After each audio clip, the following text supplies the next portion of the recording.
এবং আমরা পূর্বে ঘোষণা করেছি রজব এবং শাবান এই 2 মাসে যতগুলো জুমা হবে প্রত্যেক জুমায় ছোট বাচ্চাদের জন্য একটু গিফট নাস্তার আয়োজন করা হবে। আলহামদুলিল্লাহ বলেন।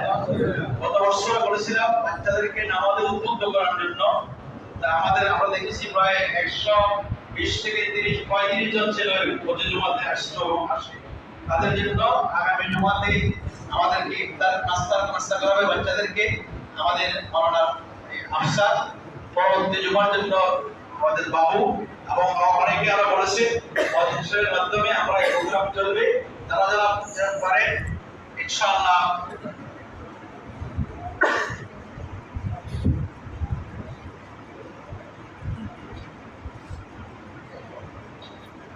পারেন মসজিদের মাধ্যমে এই ছোট বাচ্চাদেরকে নামাজের প্রতি উদ্বুদ্ধ করার জন্য এই প্রোগ্রামে আপন পিতামাতা রুহের মাগফিরাতের জন্য এই ফান্ড একটু খরচ করে বাচ্চাদেরকে উদ্বুদ্ধ করবেন।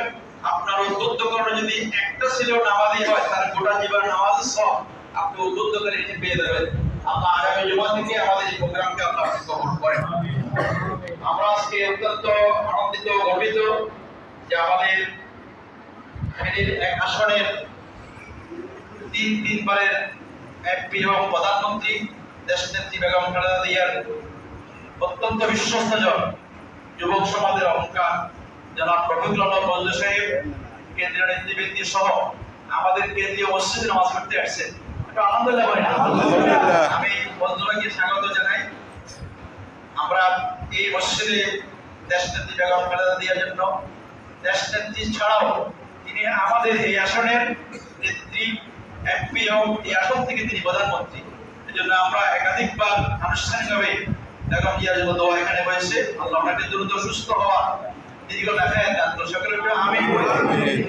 মজদু ভাই তো এখানে এসেছেন, ওরা তো বলি অনেক বড় পয়সাও না মানুষ ঢাকা রাজনীতি করেন, আমাদেরকে নিয়ে চলেন।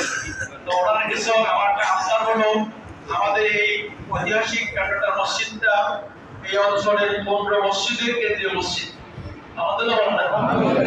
এই 15 মসজিদের মুসল্লিরা গোসালহাট ঈদগাহ মাঠে একাত্তর নামাজ পড়ি।